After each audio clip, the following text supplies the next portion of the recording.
प्रतिदिन आंसुओं के साथ घुटनों पर आकर कम से कम 5 मिनट, ज़्यादा समय नहीं, कम से कम 5 मिनट एक एक प्रांत को भी समर्पित करते हैं। तो हमारे देश का कोई भी प्रांत शैतानों के हाथ में नहीं होता, कोई सा भी प्रांत शैतानों के द्वारा के हाथों में नहीं होता। वहाँ के लोग शैतानों की आत्माओं के द्वारा उकसाए और भरमाए नहीं जाते।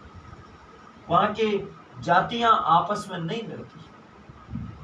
वहाँ के लोग, वहाँ के डॉक्टर सही इलाज करते हैं, वहाँ के साइंटिस्ट सही रिसर्च करते हैं, वहाँ के पुलिस अधिकारी सही ड्यूटी करते हैं, वहाँ की सिक्योरिटी सही तरीके से अपनी जिम्मेदारियों को निभाती है, बैंक सही काम करते, जिनको लोन की ज़रूरत है उनको समय पर लोन मिलता, और उनके साथ में बैंक किसी भी प्रकार का अतिरिक्त कर नहीं लगाती, टैक्स नहीं लगाती।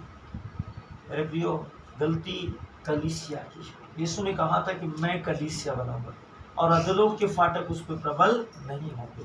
आज कलीसिया पर और समाज पर अधोलोक के फाटक प्रबल क्यों है? क्योंकि कलीसिया जैसे प्रार्थना करनी चाहिए परमेश्वर के वचन के अनुसार वैसे प्रार्थना नहीं करती। आज कलीसिया सिर्फ अपने ही लिए प्रार्थना करती है, कलीसिया सिर्फ अपने ही जीवन के लिए प्रार्थना करती है। कलीसिया परमेश्वर की कलीसिया, आपको इसको समझना पड़ेगा।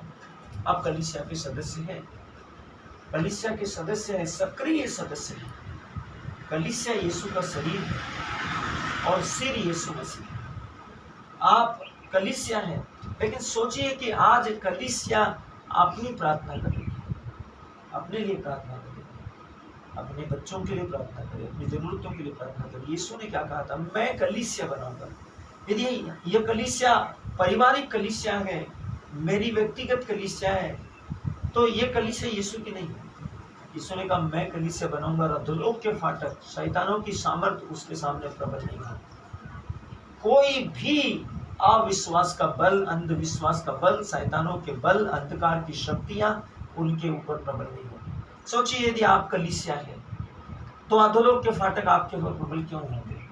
आपके फैमिली में, परिवार के अंदर, बच्चों के जीवन के अंदर, खुद आपकी जिंदगी के अंदर, या आपके परिवार के संबंधी और रिश्तेदारों के अंदर तरह तरह की शारीरिक तकलीफें, मानसिक तकलीफें, आत्मिक तकलीफें, कष्ट, तकलीफें, पीड़ाएं, असफलताएं, आर्थिक तंगी, बेरोजगारी, कर्ज या परेशानियां क्यों हैं?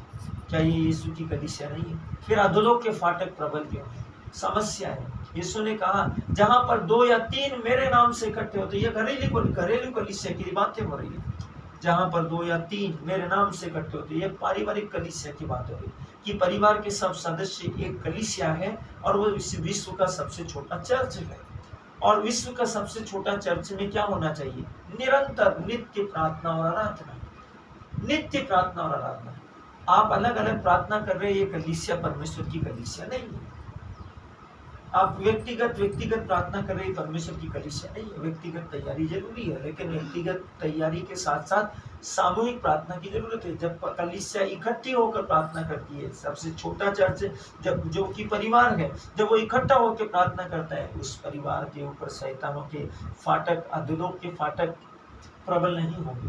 बाइबल इसीलिए कहती है बुद्धिमान ने चट्टान पर घर बनाया। चट्टान कौन है? मसीह। बुद्धिमान ने चट्टान पे घर बनाया, आंधी आई, तूफान आए, बाढ़ आए, उस घर से टकराए, लेकिन उस घर का कुछ भी नहीं रहा। क्यों? क्योंकि उसका फाउंडेशन मजबूत स्थानों पर था। वे मजबूत स्थानों पर उसके कॉलम खड़े हैं, उसका नींव खड़ी है। इसलिए आंधी और तूफान ने और मौसम ने और परिस्थितियों ने उसका कुछ भी बिगाड़ नहीं पाया। यीशु ने बहुत सरल तरीके से आपको समझाया ताकि यीशु की कलीसिया समझे। और यीशु ने इसीलिए पवित्र आत्मा दिया था कि उसने कहा कि जब सत्य का आत्मा आएगा, जब पवित्र आत्मा आएगा, जब प्रभु का आत्मा आएगा, तब तुम्हें पूर्ण सत्य के विषय में बताएगा। और ये भी कहा जो कुछ मैंने तुम्हें कहा है उसका मर्म तुम्हें समझाएगा। तो आपको समझना चाहिए, पहला पवित्र आत्मा की सहभागिता लीजिए, वो बिना वचन के नहीं आएगी, बिना वचन के नहीं आएगी।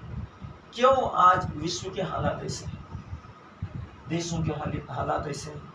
आज हमारे देश के बहुत से राज्य जल रहे हैं, वे दुख में हैं, परेशानी में हैं। कई दिनों से लोग अपने घरों में नहीं गए हैं। सोचिए कि ये बरसात का मौसम है, वो रिफ्यूजी कैंपों के अंदर या टेंटों के अंदर कैसी बद से बदतर स्थितियों में होंगे। परमेश्वर ने हमको सुरक्षित रखा है इसलिए कि हम उनके लिए प्रार्थना करें। ये हमारा व्यक्तिगत कर्तव्य है, हम उनके लिए प्रार्थना करें। नहीं तो जो आज उनके साथ में हुआ है कल हमारे साथ भी होगा, हम उससे बच नहीं सकते। कुछ ही महीनों पहले की बात है, हमारे खंडवा के अंदर भी इस प्रकार के आक्रमण बढ़े थे।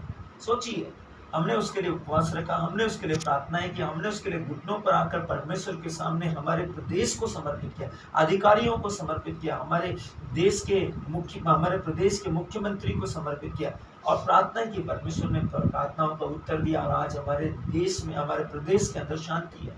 लेकिन सोचिए कि